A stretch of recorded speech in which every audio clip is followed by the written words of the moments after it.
Go ahead, Sean. I thought we were waiting for the intro music. We did. It must not Oh, have I been. couldn't. Oh, okay. Hello and welcome to TYT Community. I'm your faithful and usual host, Sean Fitzgerald, and today I'm joined by a great panel, and we're going to discuss great topics.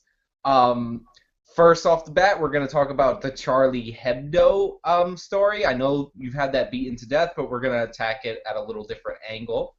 Right after that, we're going to touch on another George Zimmerman story, courtesy of Tom, which might have been changed, and I don't remember.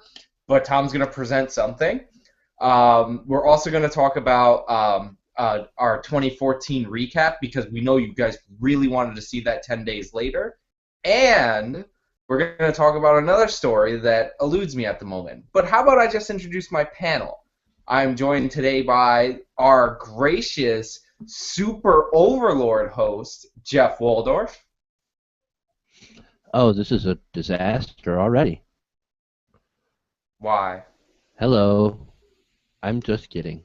Yeah. I'm Okay. playing producer today over in my little booth here, with my computer. So Well, that's why I called you an overlord. of course. We are also joined.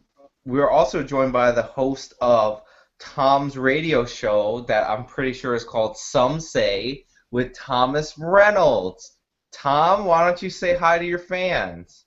Hi, and it's actually Some Say with Tom and Nikki because Nikki will kick my ass if I don't mention her. So, it's Some Say with Tom and Nikki on FYI Nation. Thank you, your not usual host.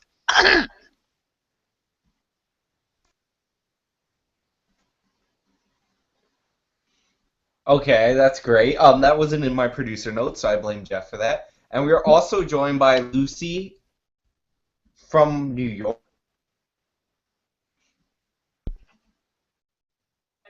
Yep, that's it. Just New York. No cool internet things to go along, I guess. Kind of boring like that, but Oh, I whatever. don't know that. Introduce it. I don't know it. I'm from upstate New York. Well, actually, central New York, but stupid people in New York City call it upstate, but it's central. Okay, so that's Lucy from Canada.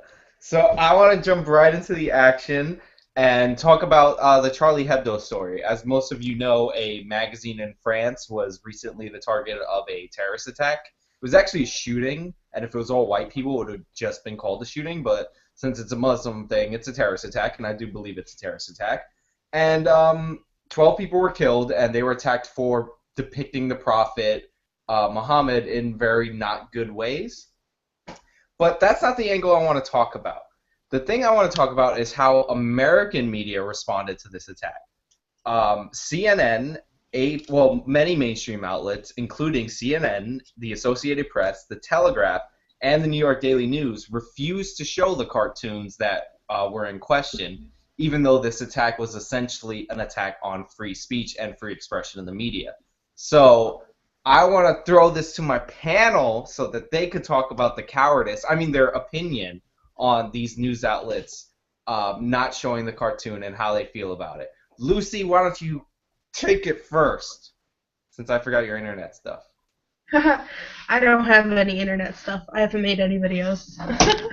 um, I guess if they don't want to show it, they don't have to show them. Like, that's part of free of expression too. If you don't want to show it, don't show it. Thank God there's Google, who I'm pretty sure you could just Charlie Hebdo Muhammad comic. You know what I mean? But I do want to point out one thing that's made me very, very angry about the coverage of the Charlie Hebdo. I was sitting and I was listening to CNN, and somebody said, "This is the worst attack we've seen in many years." And I just thought to myself, a couple of weeks ago, wasn't there the Peshawar attack where 300 children died? Like, that's Islamic extremism. But yet, because white people are the victims, this is the worst attack we've seen in many years.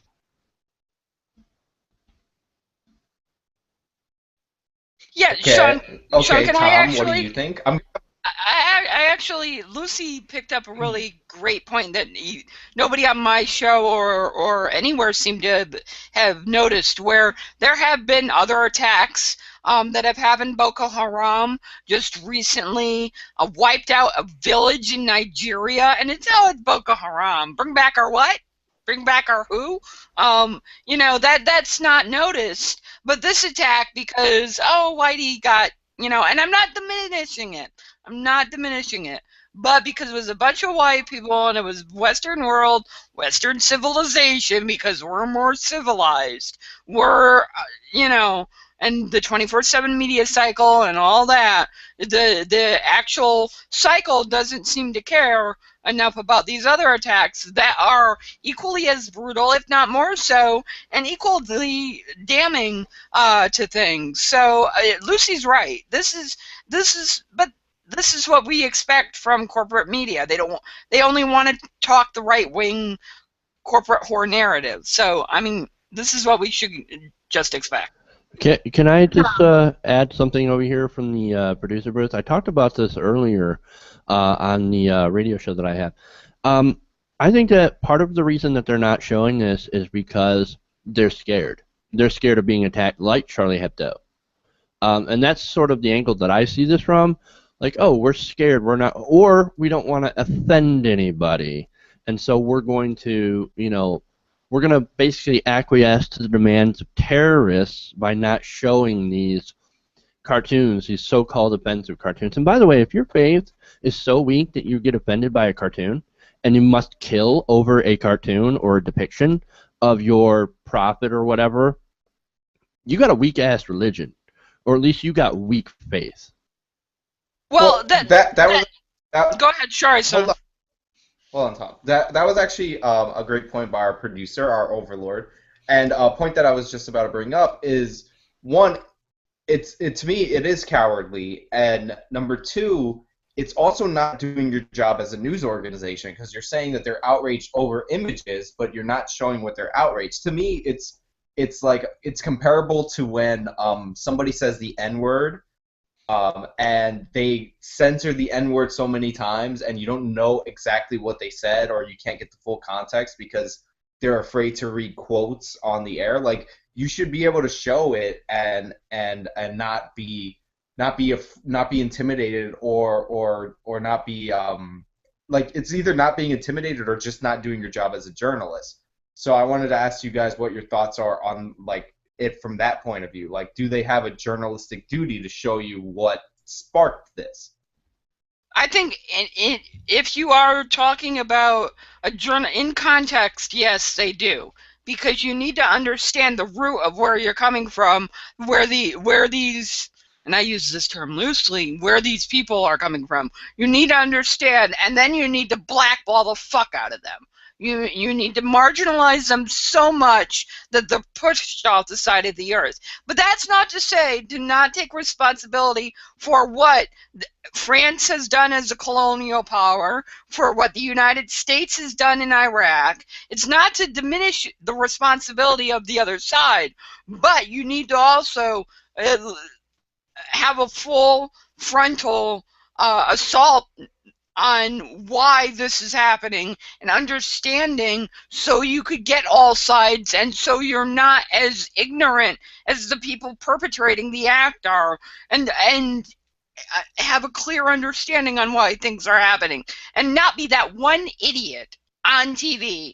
Why do they hate us? If I hear that one more time in the main fucking stream and even in the alternative media of some idiot crying about why Muslims hate us, why the third world hates us, why any of that, then you need to pick up a book, you need to read an article, you need to read a newsletter, do something to educate yourself, because you're a moron. Go ahead. That's before we go to Lucy. That's a great point about France not being exactly kind to Muslims, as many people have pointed out on the Twitter. France has banned headdresses for women because they think that that's oppressive. Meanwhile, they're restricting their religious expression. I'm pretty sure we've done this story before, and we came out against that. But Lucy, what do you think on France, the points that Tom brought up about the relationship between the white French majority and Muslims in France, and the responsibility, if there is a responsibility of news organizations to show images like this when they're what the story's about. I don't fault the news organizations for not showing the images. They're clearly scared. Clearly they don't feel the need to. Besides, if anything, it's pushing people away from these news organizations. These like mainstream that are so corrupted and only tell you half the story. It's almost pushing people away from them. So I'm fine with that. You know, if you want to go out there and actually find out what's going on, check somebody who's not, you know, corrupted yet. As for like France and Europe, even here in America and Canada, there's been a lot of xenophobia, a lot of, oh my God, they're not us, we must destroy them.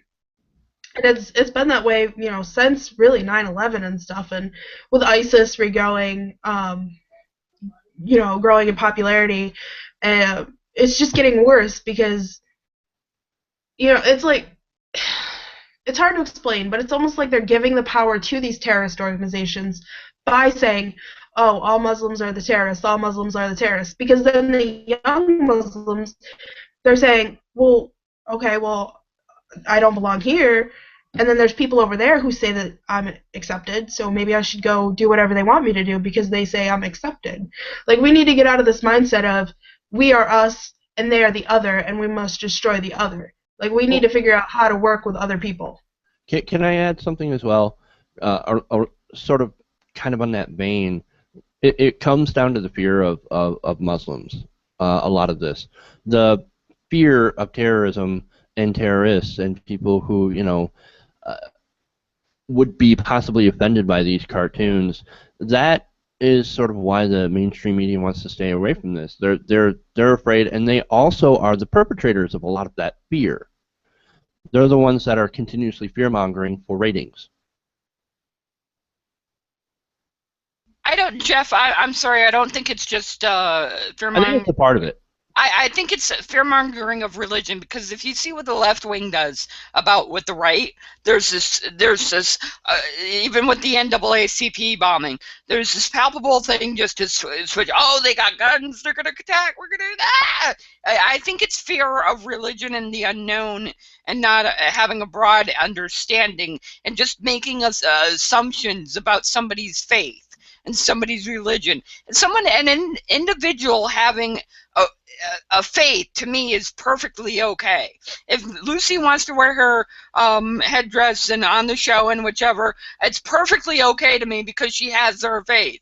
What my problem with religion is, it becomes almost like organized crime, where it's a mob of people who feel that they can go now do something because of their whole faith. And that's where I have a problem from separating the individual from the whole. I don't have an fear of Lucy because of what she's wearing or what she's not wearing. I don't care. I care what kind of person you are. I care about whether or not you're going to lie to me. I care about whether or not you're going to punch me in the face later for what I said. You know, that's what I care about. I don't necessarily care about whether or not you pray 5 times a day because of this is how you believe. I have a problem with when we just marginalize all religions, and the media does that, and we do that at ourselves, and we need to stop doing that. Faith is not the problem. Religion is the problem. And what Bill Maher and people like him of his ilk need to start doing is back to all religion. When it becomes a mob mentality and they act like the mafioso, whether it's the right wing talking about the gays or the Muslims or whoever, that's when we need to be worried and deal with it as a whole, because that's when the bigger picture comes into play, and we need to deal and defend ourselves against that. Let me push back just a little bit on something that you haven't mentioned. The problem, one of the main problems I have religion is it's, especially with organized fundamentalist religion, is that it's an antithetical stance to knowledge. And that when you have a religion that is against knowledge, against learning, against schooling, that's where I have a problem, because if the enemy of your faith is knowledge of the real world, that reflects very poorly on your faith. Well, and that's where we mean, agree. the enemy Go of ahead, Sean. I'm sorry.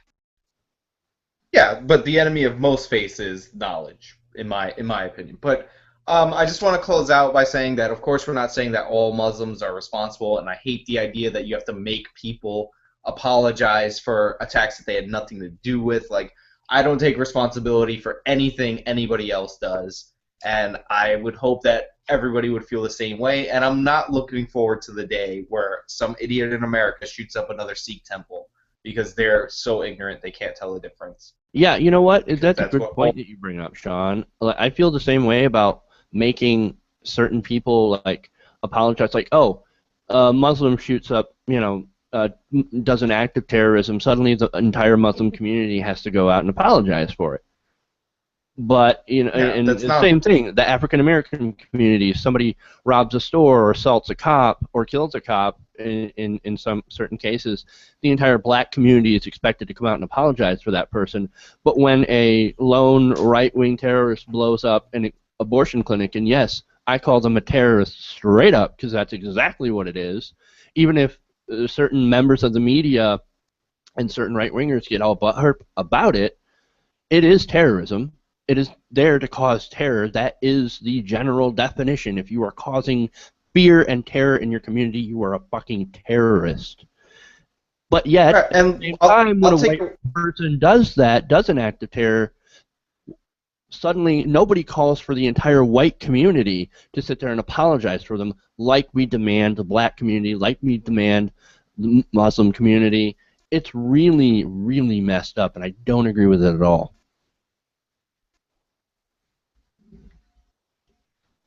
Sean, I think it's your turn now.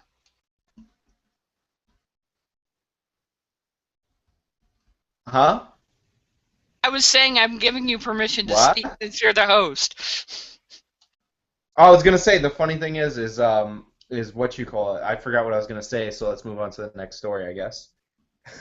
Since Tom interrupted me. All right, so right now I want to talk about the new Obama proposal to grant every young man and woman in America a free community college education.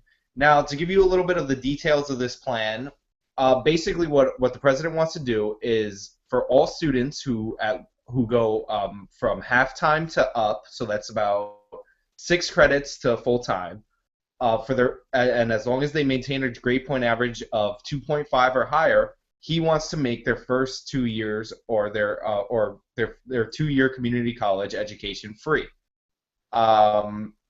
It's a bold move. It's a surprising move, since I don't think a lot of us saw this coming from Obama. And I wanted to get everybody on the panel's take on this. And I want you to answer 2 questions. The first question is, what do you think of the plan in general? And the second question, I'm going to keep it a little surprisey and ask you guys later. Tom, what do you think of this Obama plan to make every American willing to work for it have a 2-year community college education for free? You like that? I think he stole it off a West Wing episode. I mean, did he not? This was like some West Wing episode in the '90s somewhere where Toby Ziegler and Josh were in a bar and they were talking to this guy who was worried about putting his kid through college. It's like, this is not new. This is not like innovative. This is 2 years. That doesn't even get you halfway. Well, barely gets you halfway through. It doesn't get you. Come on. Let's be new. Let's be innovative. Let's really piss in the Wheaties of the Republicans. Can we please do something other than that was on a West Wing episode? And not even like real college, if you want to get technical. Community college. Sorry for those, who think you went to a real college because you went to a community college. The Phoenix University will tell you, nah, you didn't. So, come on. Can we please do something other than just the bare minimum? And it's not going to happen anyway. I have to jump in there because Mr. Community colleges aren't real colleges, and then you compare them to for-profit schools, which offer certifications maximum and not degrees. Associate's degrees are degrees. Most nurses have associate's degrees. Those are high-paying jobs. And to give you the specifics of a little more details into this plan before I throw it over to Lucy, this plan will save the average community college goer about $3,800 a year. So like it is going to save people money, and a lot of people like myself went to community college and struggled to pay for it out of pocket. But I just want to get Lucy's opinion on what she thinks of this plan to make every American child willing to work for their 2-year degree, make them free as long as they work for it. I'm doing Obama. Did Lucy get raptured? I think. All right. So while we're waiting for her to come in, and by the way, Lucy, if you are there, you are having technical difficulties. We apologize to the audience here. I have no control over her PC or whatever she's broadcasting on, a potato, for all I know. So let me just jump in here and call out Tom. Tom, this is why I say your glass is half empty and full of piss at the same time, because you completely just shit over this plan, which actually is a pretty good plan. It's a pretty forward-thinking plan. It's saying like community college, some community colleges are really good. Some community colleges, actually most community colleges are pretty good, and anybody who has who's taken any advice about how to set up your college and how to basically set up your future to get into a better graduate school goes to a community college first to get their basics taken care of at a lower cost. And some of these community colleges have really good basic starting programs, so then you can step up to a 4-year. So I think that this is a really... Hold on now. Hold on. No, let me just tearfully I'll tearfully apologize really quickly and then let Lucy talk because she's back. I tearfully apologize for insulting Sean and those who went to community college. I think it should have been more. Go ahead, Lucy. Okay. Yeah. This one right here went to community college, so you're gonna get some throat punches, my friend. I also went to community college. Yeah. So what did you go to, Tom? Yeah, where'd you go? Where's your alma mater?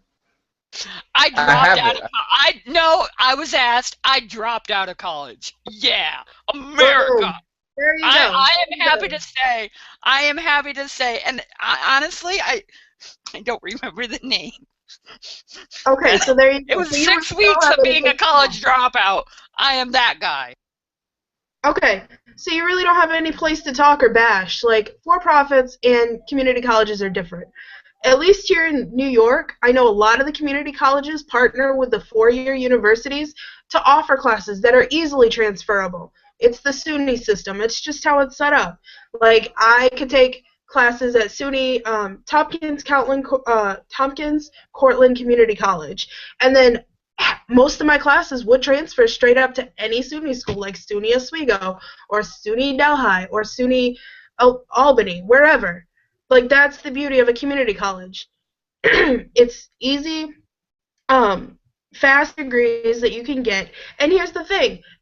Before, back in the, 80s and 90s, all you really needed to get a job was a high school diploma. And now you need a bachelor's degree. So all we're doing is giving people a stepping stone to get to their bachelor's degree. Can I ask a question? Can I ask a question, Lucy? Why am I... Wait. I'm the college dropout here, right? And I seem to be the asshole. Okay, I was joking about the community college. I didn't think it would be taken that seriously, sorry. But why am I the asshole for wanting more from my government? Why?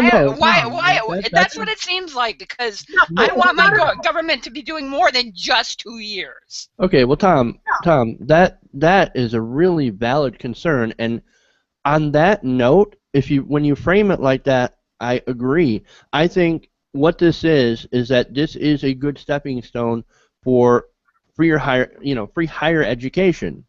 When you have an educated populace, you have a more innovative populace, and when you have a populace that graduates with less debt, they can start businesses, they can buy homes, they can buy cars. This is a positive step forward. if these proposals are adopted, and we'll get into that later, if these proposals are adopted, this is a genuine good step forward. Is it enough? No. I don't think so, but this is a good step for the long term. I actually want to ask a few questions before we get into the big secondary question, because Tom unfortunately is on a panel with everybody who graduated from community college or is attending a community college. I don't know everybody's situation, but we all went. And, I actually got into a program that transferred all of my credits without exemption to my four-year university where I am now. So like there's great benefits to community colleges. But here's my question. If only the first 2 years at community colleges are free and not four-year universities, do you guys foresee the four-year universities maybe taking less credits to compensate for that lost revenue? Like as a response to this, an unintended consequence potentially. Yes, they're a business. They're going to. They'll do anything. Let's be clear. Yeah, no. So, colleges are now run like a business. I'm sorry, Lucy. We're in a capitalistic society now. We're getting screwed by this. This shouldn't be we should be getting free college. This shouldn't be an argument. It's education, happiness. How do you get to happiness? You get educated. It's in our fucking Constitution, for Christ's sake. Why am I the bad guy who wants more from my government? It's not that you're the bad guy. Hold on. There is no right to education in the Constitution, Lisa. I'm not Lisa. Lucy, I apologize. Please go ahead. Just wanted to point that out. It's not that you're a bad guy for wanting more. You're a bad guy for saying it's not a real school. Like, you could say for-profits like Phoenix or, any of those .edu schools. Those aren't real schools because, hey, they're really not. You know what I mean?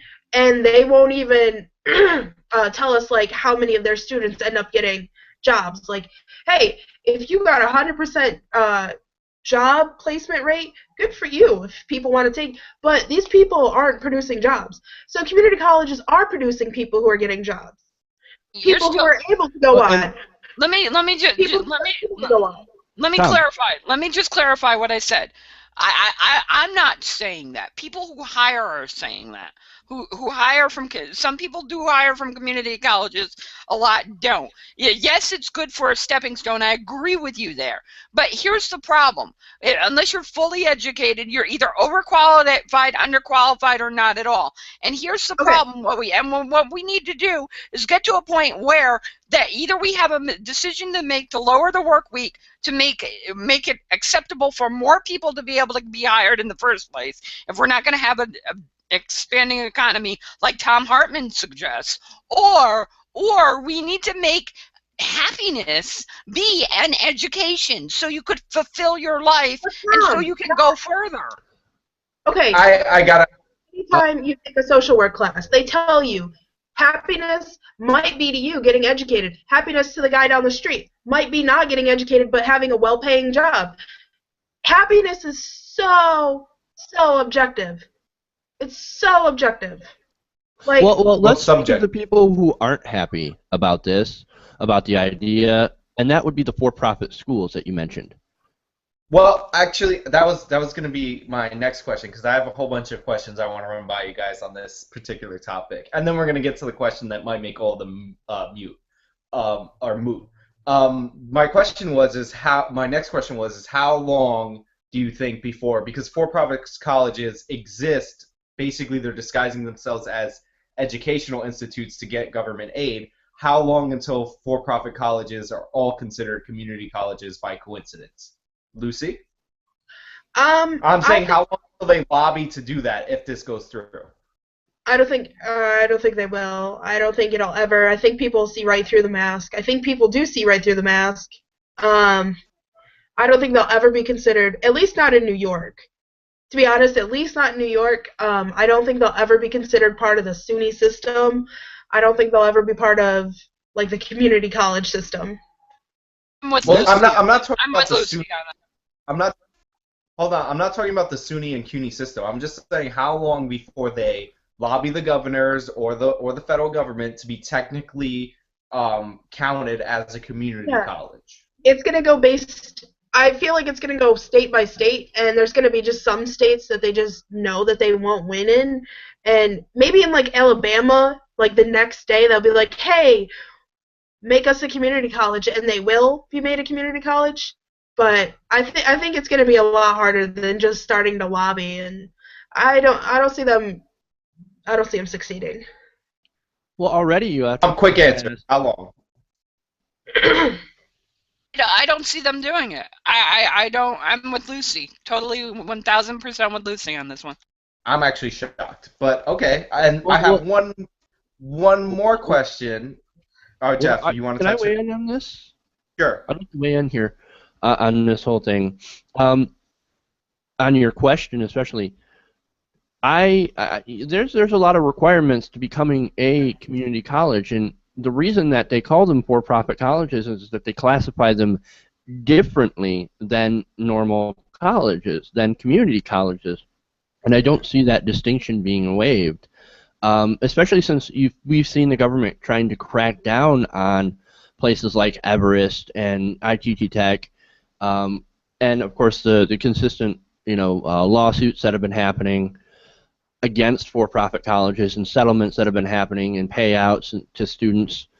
There's been a huge crackdown, so I don't see this being that your situation, Sean, ever being really an issue. Then again, I won't count anything out when it comes to our government, but I know how you approach this from a more cynical angle. Oh no, I honestly expected Tom to be right there with me, and you too, Jeff. Lucy, I was unsure, but I kind of expected you to be right there with me too, because we're all kind of sitting. Here's why, because I think they like their cushy position they're in right now, and I don't think. I'm probably gonna walk all over your next question. I don't think this is gonna fucking happen anyway. Blah. That's not my next question. My next question. Don't jump the gun, Tom. I'm the host. My next question is Obama specifically announced this program in Tennessee, and in Tennessee they have a very similar program because in Tennessee they have more new like tech industries coming in. But the Tennessee program is a little more focused than this. Do you think that the fact that it's anybody who can maintain a grade point average of 2.5 or higher, and for any degree, do you think that we're just going to get a whole bunch of like humanities majors out of this, or art history majors? Not to throw anybody who studies art history under the bus, but I'm just saying, do you think that we're going to get the majors that lead to jobs out of this, like to good paying jobs out of this? I don't know. I'm kind of 50-50. Like, you do make a good point. There could be a lot of people who just come for, the freebies and stuff. But then again, like, maybe, like, this is what I hope. Maybe people will start just wanting to get the freebies and the free money, and then they'll realize, like, hey, I really like doing X, Y, and Z. What kind of careers are in this field, and then they'll go on and they'll pursue something. Like, there's always going to be people who scam the system and mooch off the system. Like, I'm not stupid and you guys aren't stupid, and we know that there's always going to be those people. But I'm just hoping that, like, the majority of people just benefit and they actually find something that they want to do in their life's work and their life's passion. For the record, I'm not calling humanities majors mooches. That's totally Lucy. Tom, what do you think about us not getting degrees, the targeted degrees that this theoretically wants to promote? You have to. Here's the problem with that question in the first place, Sean. You have to actually have the people smart enough, capable enough, cute enough to be able to do those things in the first place. You have to have the stock at the farm to be able to get those people already bred to be able to go into those. So your question itself is flawed. If you have a whole bunch of people who are going to go into the humanities because that's what they're into, because that's just how it is. That's how it's going to be. It's not because of thievery or anything else. You have to get to where the educational system and what the interest lies in and where it's going to go. And I think it's a flawed question from the outset. Well, okay, let me just be honest. Let me say something really fast. Before I graduated with my math math and science, liberal arts. I was humanities, social sciences, because I didn't know what I wanted to do. I was pre-nursing, and then I got into the nursing program. So, I don't know, 51, kind of 50-50 on this question. Okay, let me weigh in on this one, on this question. I don't think, I don't think there's going to be very many instances of that. I think most people want to get an education that will lead to a job. Most people want to make money. Most people want money, and it's not as if, the government's just handing out cash to you. You probably got to sign up through a program. You probably have to, run a bunch of different checks and everything on yourself, on your finances and things like that, and then they will hand the money to the school. And then you will, part of this program as well is if you're poor enough, you can still get Pell Grants to cover things like transportation and books and school supplies and things like that. So they're not exactly handing out a free check and just going, we trust you to go to school. No, they're going to give that money over to the school, and you're either going to go or you're either not going to go. And it kind of will work a little bit like the loan program right now, except that it won't be a loan, it'll be them paying the school directly for you to go. So I don't see a lot of the issue that you see, Sean. I actually wasn't bringing up like the money being wasted like that, like the kids are gonna go party or well that's what Lucy had brought up, and I kind of wanted to address her point. I was just saying that they might end up taking classes because we do have a lot more people in social sciences than STEM majors. I think it's like 7 times as many psychology majors than like engineering majors. So my point is this might not lead us to get the like increase in STEM majors that like it's intended to. But at the same time we could. It could. Well, really quick, the STEMs, sure. I feel like the STEMs we really have to get at like the younger age. Like we have to get kids interested in the STEM fields in like kindergarten and be like, hey, you want to be an astronaut? You go to school for this, this, and this. When you get to college, like we have to encourage. Like that's just from like the bottom up. We have to encourage. I agree with you, Lucy. You're right. That's what we need to do. We need to be more competitive and kind of look at how like India, because India produces lots and lots and lots of STEM field people. We have to look at how they do it, and they start from like kindergarten. They're like, hey, math is kind of fun, and maybe you should become an engineer. Right. And I just, all right, that's cool. I have I think I've given you a lot of the fair criticisms of this to talk over. I'll throw in the one Republican criticism that I saw, the legitimate mainstream Republican criticism. What do you guys think about this being a plan to turn everybody gay and Obama voters for his 3rd term? Oh, can I go first? I'm the resident. I'm the resident. Hee-haw. So I'll go. I don't see it. It has to actually pass through Congress first, and we have 114th Congress that is going to. Stop blowing the load. That's the next question. Well, I'm going to lead the witness, Sean. I'm going to lead the witness. Fine. Forget my joke question since Tom's trying to. Okay, let me just. Let me answer. What are the chances? I got the question. What are the chances of this passing? None. I have a better chance of getting laid tomorrow than this passing. And if you know Tom, it's that's a low chance. There's a low chance of that. Goose egg. Giant goose egg, that's what it is. There's a better chance of me getting struck by lightning and eaten by a shark at the same time than this passing. There's a better chance of me converting to Islam. Hey, I'll go with you. We'll make it a party. That's it. If this passes, so I think we're pretty good. And by the way, everyone's got to take their shot. Well, I meant any religion. I'm glad we had a nice debate about the topic as a whole, and I did want to ruin it in the end by pointing out that none of us thinks this has any chance of passing at this moment. So it's kind of interesting debate about nothing. Sean, it's going to stay a really nice West Wing episode is what's going to happen. I never watched that show, so sorry.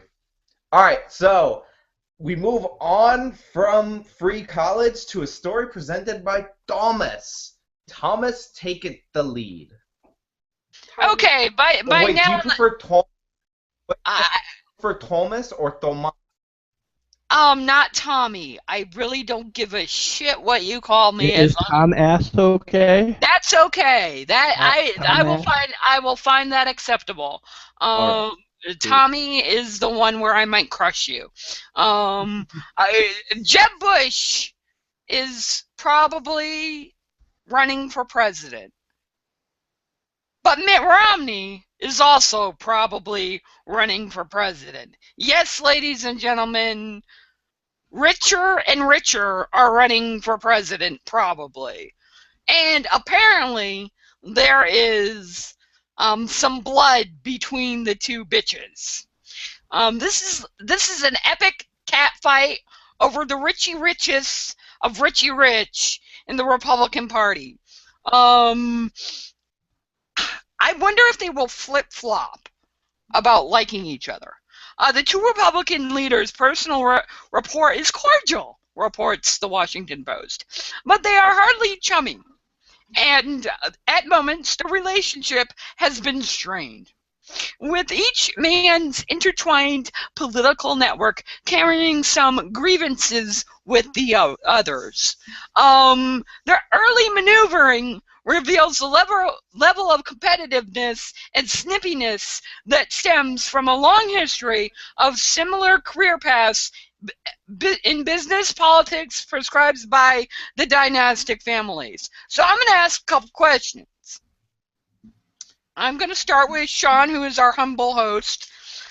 Sean, in a horse race between Mittens versus Jeb, who do you pick? Who will go for the jugular first? Who will go for the jugular first? And of course, he's not there. And Lucy, since you're there, who will go for the jugular first? Who will throat punch first?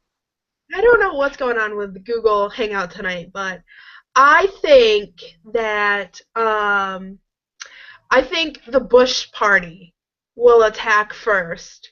I think they're gonna put out things like, oh, Mitt, you remember when you made jokes about Obama being a joke? You lost to him. You're hilarious. And then they're gonna be like, at least with the Bush family, you know where you're getting, guys. And that's what they're gonna do. They're gonna be like, hey. See, you know the Cheney's gonna be in charge, so it's all good. The Koch brothers is gonna really be the emperors. So just vote us in. They both have vast family fortunes. They both have vast ties. They're both really not liked by the conservative wing of the party. So, but here's the thing. Who is going to be dominant here? But here's the thing. Like, the Bushes are gonna win. Like, they're just gonna be like, hey, remember when older Bush was in presidency? Like, they're just gonna be like, those 8 years. Be like, no, everybody was drunk those 8 years. But you remember when George H.W. Bush the father was in charge? Those were some good times, right, guys? You remember those times? It could be like that with Jeb. Sean, you're the libertarian. You're the libertarian here on the panel. Who is your favorite? Do you go for Jeb or do you go for Mitt? Which cluster do you go for first? So I'm not going to answer that question because ew. But to your first question of who will draw blood first, it's going to be the Bush camp, because if the Bush camp buries Mitt Romney early enough, then he might not run again, and they knock out a huge moneyed interest, because Mitt Romney, he lost already. He is a loser, and he's not. No. I gotta push back. And Nixon lost, and third time a charm, Nixon came off, and he came running through, and he won. So don't be equating Don't give him ideas that he is the new Nixon. Like, seriously, like, Mitt is already crazy enough. Let's not give him that idea. Like, if he's watching, Mitt Romney, do not run. You're crazy-ass bastard, do not run. I'm just trying to be your friend. Yeah, you cannot see the visual of Mitt Romney swooping in on a white horse to save the Republican Party. I love that visual. That visual gets me. Wouldn't save them though. Like here's why. No, and I understand that Mitt Romney's narcissistic enough to run, but I don't think that they'll nominate him again. Like this isn't like the Democrats nominated the same guy. His name eludes me against Eisenhower twice. Right, and he lost twice. Like, but here's the thing. Here's the thing, though, Sean. His polling numbers. He's one of the best polled. He is really good right now on the polls. Mitt Romney is, and whether you want to believe that or not, him lying low and him being that little used car salesman, people might want to buy that clunker from Mitt Romney. Well, I hope Romney does run, because Romney is the establishment candidate and Jeb Bush is the establishment candidate, and it would be really nice to see the establishment candidate split the vote. Do you think? Here's a good question for you. Do you think the establishment candidates will split the party, and a Ted Cruz or Dr. Ben Carson, who fixes the baby's brains, will be able to swagger in and win? No. I don't think Carson is going to win. Like, let's go back to your vision, Tom. Oh, instead of Mitt Romney riding in on a white horse, he most likely gets out of the clown car, and that's essentially what you're talking about with a Ted Cruz and a Dr. Ben Carson. That would be the clown car. They would never pass the money primary, and that's what you guys are forgetting. That's why Jeb Bush, and that's why Mitt Romney are now considered the most palatable candidates, because they will pass the money primary, because like the Republican base tends to forget. No, hold on, hold on there, Tom. Those are fine words. The Republican Party tends to forget. The base tends to forget that they also have to win a general election. And you can't win a general election with someone like Pizza Man Herman Cain, Dr. Crazy Ben Carson, or Ted Cruz, Tea Party man, because that is just not palatable to the general public. But someone like Mitt Romney is a little bit more palatable. Okay, here's the thing. 47. He was only 47% more palatable. Here's the thing. One thing. Hold on, Sean. Hold on. You guys got to let me finish when I'm making. Oh, I'm sorry, Jeff. Go ahead. I was going to say Mitt Romney was only 47% palatable, but he was more palatable than a Dr. Ben Carson. Well, let's make sure we let everyone finish their points before we go. Yeah, no, you're right. And I want to just throw this out there. The one thing we know for sure, is, and he says this in the article, I want to be president. This is Mitt Romney talking. We do not clearly understand whether or not, like, there's no clear understanding whether or not Jeb Bush wants to be president. Mitt Romney feels he should have been president. He makes John McCain look not bitter. Okay, so we're also have to contend with that, and that's my question to everybody. I'll throw that out there to Sean first. Is that a factor? Is the fact that he feels that it was stolen from him a big play in this? Go ahead, Sean. Well, I mean, with the dip in Obama's poll numbers, I'm sure somebody. Oh. All right, with the dip in Obama's poll numbers, I'm sure Mitt Romney is narcissistic enough to believe that he could have won it today if it would have happened today. But in my opinion, first of all, Ben Carson, Ted Cruz too. Ben Carson, he goes in a category of no chance, like the Bachman category. Ted Cruz, maybe a little more. He might be a little more palatable because Ted Cruz actually is history. He just talks like a moron. But I don't think Jeb Bush or Mitt Romney are electable in a general election. You're going to run the same loser that lost last time, and then the other one has...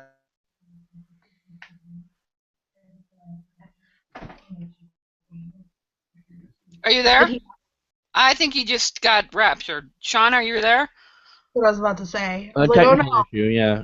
I'm Yeah. assuming it's a technical issue. He'll probably drop out, but basically, I saw where he was trying to go. You know, do they really think they're going to elect somebody? Oh, here we go, Sean. Sean, Finish you your point, back? sir. Finish your point, Sean. What? You got I interrupted finished. in the middle of it through a lag error. Oh, You I don't know where I was. Okay. Go Well, ahead and start over here with your point. go ahead. Okay, I so don't remember. my point was that Mitt Romney's a loser, and I don't think he's electable in a general election. He's the loser who lost last time around because he's a loser, and I don't think people are going to vote for him again. And the other candidate that we're talking about is Jeb Bush, and his last name is Bush. So it's going to be a Bush-Clinton potentially, but the Bush name is way more damaged than the Clinton name, and I don't think Jeb Bush has a chance of winning either. So as far as electability, that's something that like people in the mainstream media talk about, but neither one of them, in my opinion, stand a chance in a general election. Interesting. Lucy, same question. Do you think that Mitt Romney really wants this that badly that he's going to do anything he can and run, and it doesn't matter what we think? Given the current political state of the country, it makes me really, really worried that somebody is that adamant, like, I am meant to be president, like, God wants me to be president. It makes me really worried because I'm like, oh man, the next civil war coming? Is this guy going to go find the 3 states that want to secede and then convince everybody to make him the president? Like, that's a good idea. Like, that makes me extremely worried. I really hope he doesn't run. He's already lost. He's not. I mean, the first time he lost the Republican nomination, and then the second time he lost to President Barack Obama, who he believes is like the biggest joke in the history of jokes. So right there, you're cutting yourself down if you run against, after saying those kind of things. I would really like to see both the Democrats and the Republicans just go into like their vault of unknown people and just like, you're 35 and you're a natural born American, get in there, fight to the death with the other person. Like, that's how we do it. I actually agree with you there, Lucy. I really do. I think that would be awesome to see just some unknown come, But we have a problem with an unknown. Then we get Barack Hussein Obama. So Well, here's what we're tired of. We're tired of dynasties. We're tired of people coming back that have tried to run before. We're tired of the Clintons. We're tired of the Bushes. We're tired of all of these different people that we've seen before. Mitt Romney, trying to do 3 times, trying to do the hat trick of fail.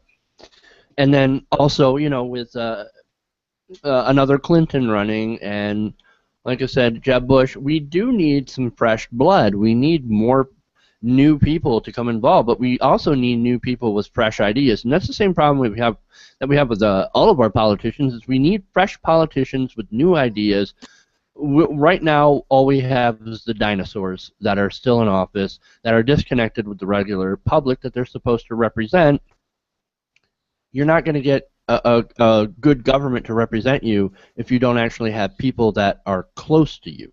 That's something. One second. That's something I want to point out in this article. Like Romney is calling his donor base. He's calling his donor base first. That should tell us all something. He's not like going around to the party chairman or anything, or in the Republican Party.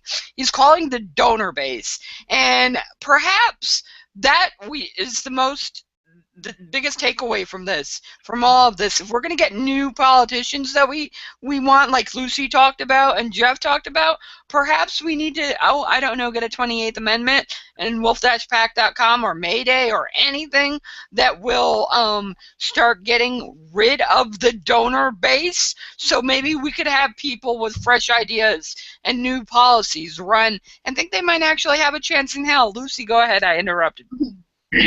To the Republicans and the Democrats watching, if you're getting ready to pick people to nominate for presidential, check and see if they've sent a dick pic. If they've never sent a dick pic, don't let them run. Don't let them run because they're too old. They don't understand what the young America wants. But if they've sent a dick pic, okay, you got somebody who's Hey, okay, let's let him run. Anthony That's Weiner. sexist. Anthony Weiner. There we go, baby. Sean, do you want to take it away? All right. Because I think I'm done here. Yeah, I want to throw in a final point. If Mitt Romney runs, then Mitt Romney, Chris Christie, and Jeb Bush would be in the race, and all three of those are the establishment candidates. It actually might be the perfect storm to split the vote and have somebody who's not establishment win. Hopefully Rand Paul, because he's the only one who's a humanoid out of all of them. But the Democratic side isn't looking much better. Like, you got Andrew Cuomo, who's going to run, and he's another dynasty boy. Clinton. Like, I mean, you get Warren, hopefully, the governor of Montana, but honestly, it doesn't look great for either side. Maybe Cory Booker, a fresh face. So I'm hoping that none of these families win, but I feel like it is going to be the election of the families. Like, the political superclass families are running for it. So, yeah. If that's how you guys want to close on that depressing note, I'll move on to the next story. Yeah, let's close on that. Okay. Another political, dynasty. I want to officially rename America not a democracy, but like a oligarchy or whatever. Like, that's it. No more democracy because only these families win. And I will second that. And if we are going to have a Clinton or a Bush in the White House, then I think they should just wear red coats because it's a monarchy. Like, keep it real. But all right, I want to move on to the second to last story, and it's going to be a pretty basic one. The Keystone XL pipeline bill passed in the House of Representatives. It does not have the amount of votes required to override the presidential veto that is a standing threat of Obama. And it has to make its way through the Senate. It probably has enough votes to make cloture, but not, again, it won't have enough votes to override the veto. So basically, if this passes both houses, which it will probably pass both houses, do you think that the presidential veto is legit? Tom? Yeah, of course, get me when I have put a cupcake in my mouth. That's exactly why I went to you. I totally think that what's going to happen is he's going to veto it and they're not going to have enough. I really hope he does. I think we finally see an Obama with a spine, and I hope he continues with it. It would be a nice change for the last 2 years. He said something about the fourth quarter, a basketball reference. I hope it's more than a reference. I really do. I'd like to be proud of him for 2 years. It'd be nice.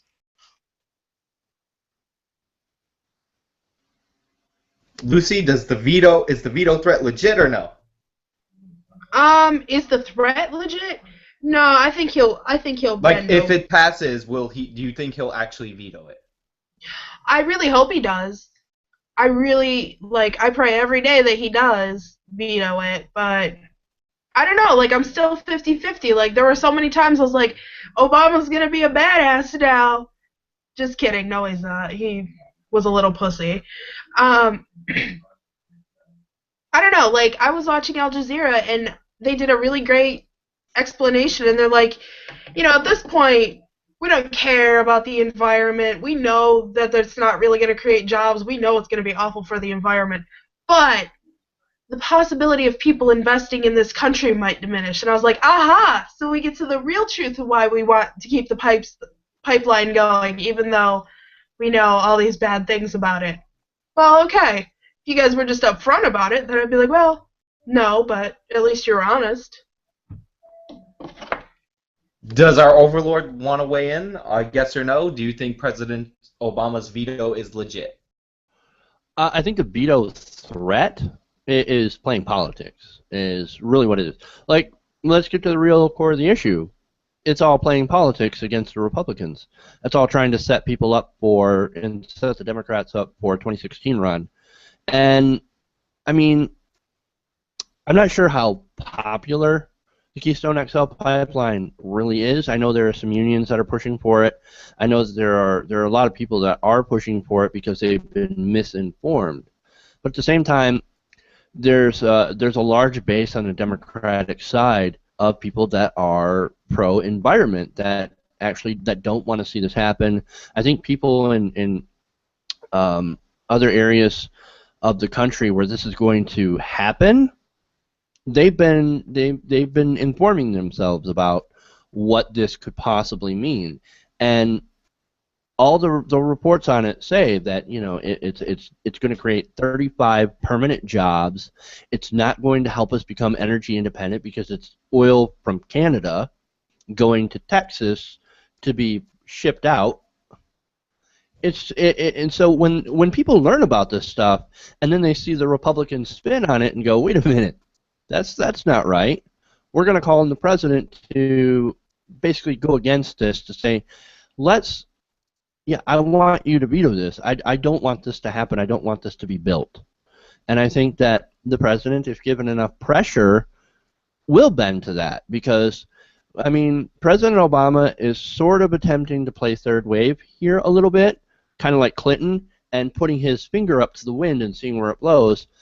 And for a lot of people, the wind is not blowing towards the Keystone XL pipeline. All right.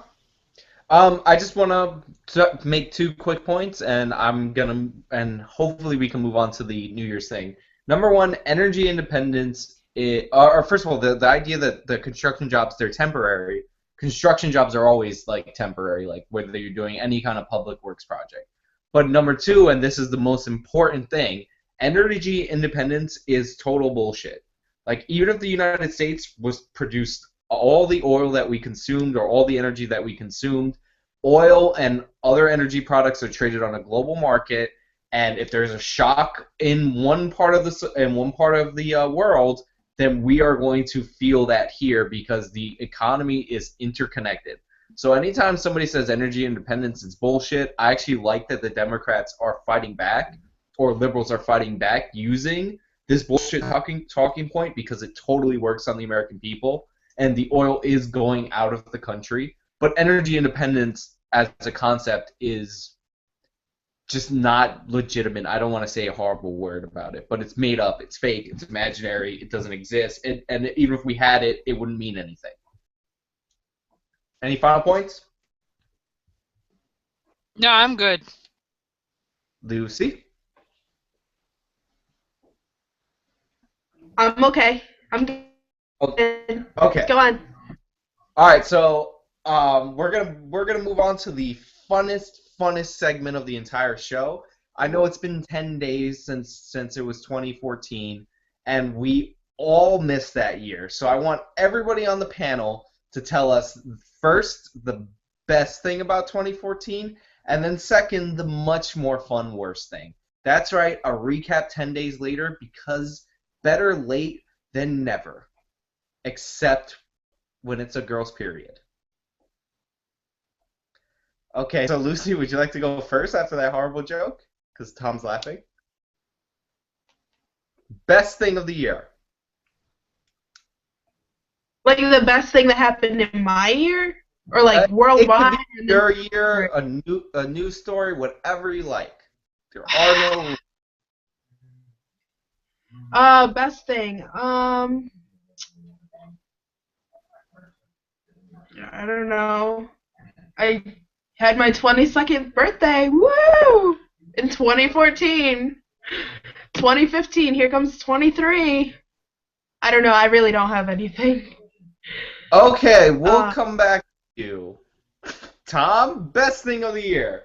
Wow, that was an epic fail there, Sean. Actually, the best thing was actually meeting you guys and getting putting some man pants on and getting to do this and having fun with that. That was the best thing. The worst thing was my minivan catching on fire in January of 2014.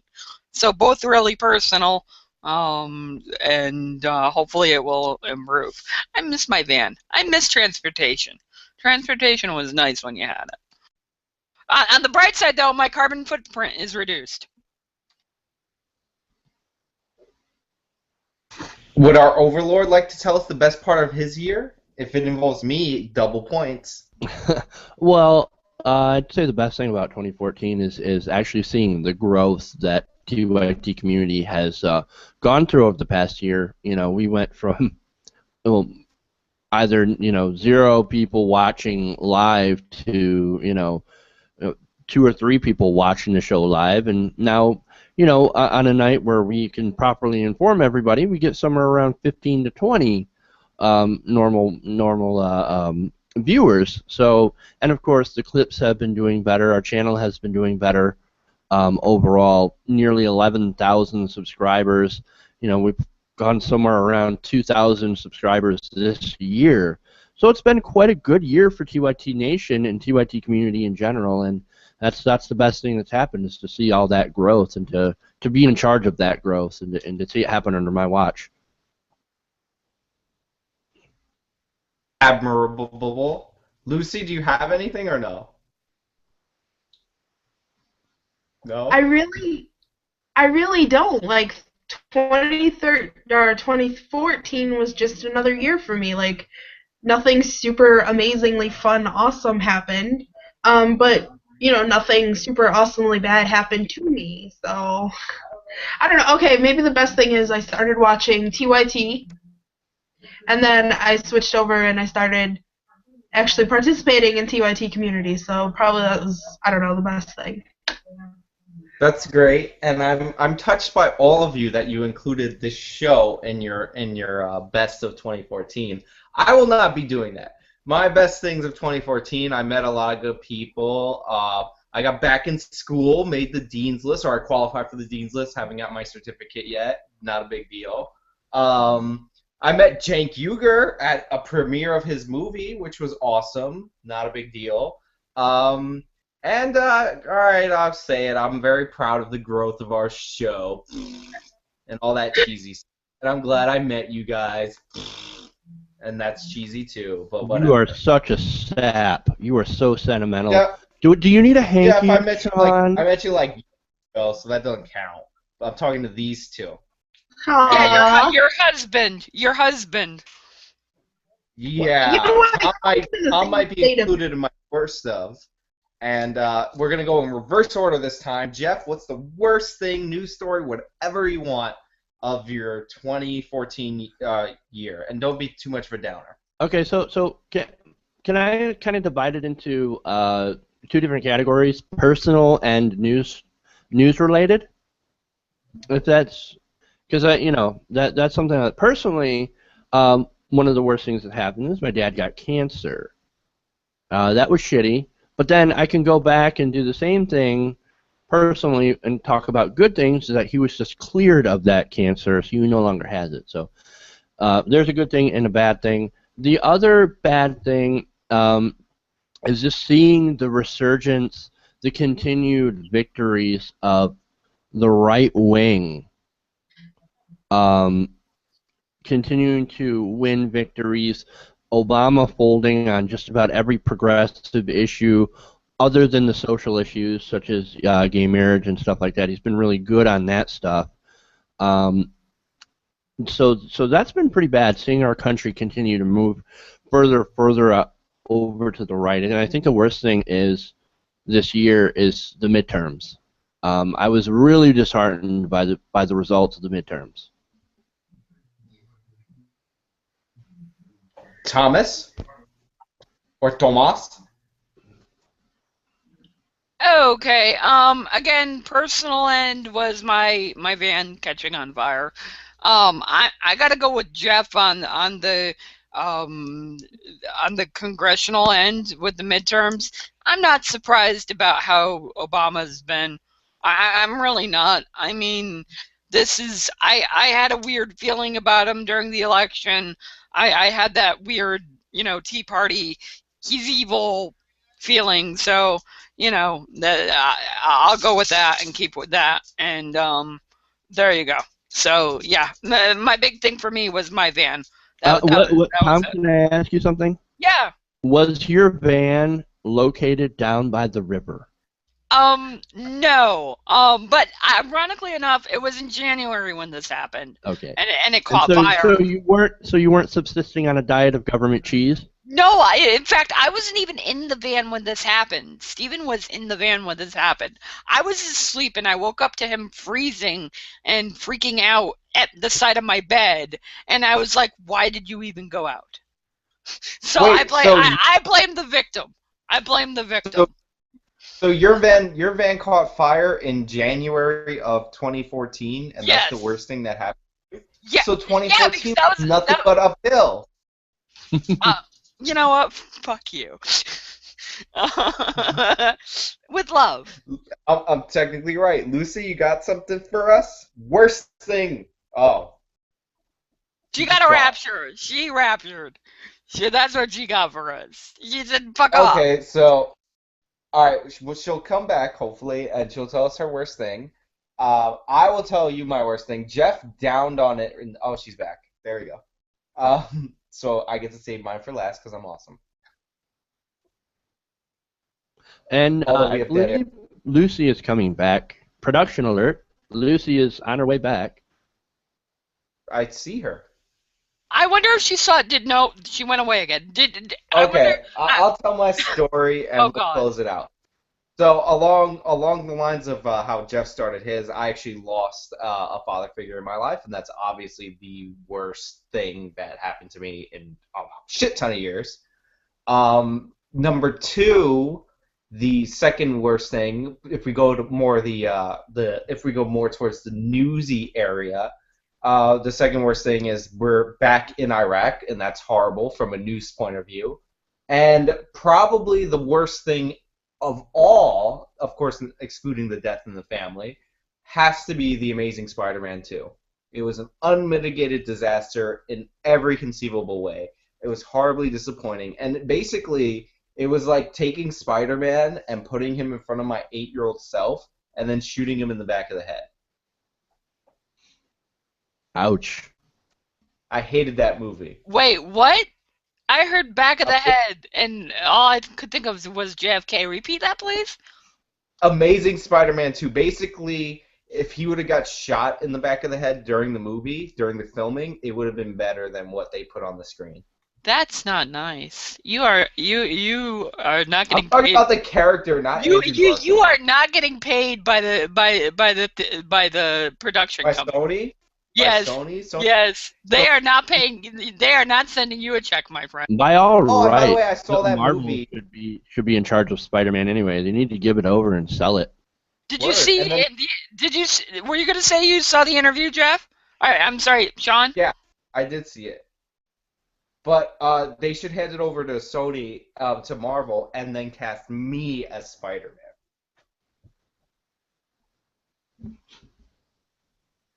That's my goal for this year. Keep trucking. Keep trucking. Eventually, I will be Spider-Man. I'm just saying. Your true goal Lucy, should just are be my husband. Lucy, are you back? And is technical difficulties the worst thing of your year? All right, I don't think she can. I don't think she's I coming think she's through. having issues. Like I said, she's been. You and her have been having technical issues all night. I'm not Who? quite sure what's going on with Google Plus. Apologize to people who are watching live. I have no control over how Google Plus runs or doesn't run. When the platform is malfunctioning, it malfunctions really well. Well, at least it's good at something. It's good at it's really good at messing up. So I want to apologize to everybody here. Hopefully Google fixes their face. And I want to apologize to Jeff on behalf of Google Plus because he has to edit through this technical difficulty landmine. Oh yeah, see, this is where most of the time goes through. Like this is what I spend most of my time doing, is going through and editing out all of the technical issues, like times where it desyncs. Oh, I love it when it desyncs. Voice and video, I love having to work through that one. So Why do you love that? That sounds like it would be terrible. it is terrible. I think he was being sarcastic, you douche. Sarcomonastic. Oh. Mm-hmm. By the way, my New Year's resolution was to not have any technical difficulties. So fuck that You know, shit. I always said you can't have a New Year's resolution when you're already awesome. See, I Right. just don't believe in those things. Who the hell does that to themselves? Who tortures themselves with the New Year's resolution? Technically, most people torture themselves for only a couple of months, and then they're like, "Fuck this! I'm And gonna see, get back to either smoking slash drinking slash I never understood not that. working out." I've always said fuck it from the beginning and been like, if people are gonna bitch, they're gonna bitch. I'm used to that. So move on. MoveOn.org. Dun, I dun. was just gonna say that, Sean. MoveOn.org, because that's what Can we that's what my husband close said. the show now, Sean? Can we? Yeah, I was hoping Lucy would come in and tell us about her I, work of the I year. think that ain't gonna happen. And her missing this opportunity will obviously be the worst moment of this year.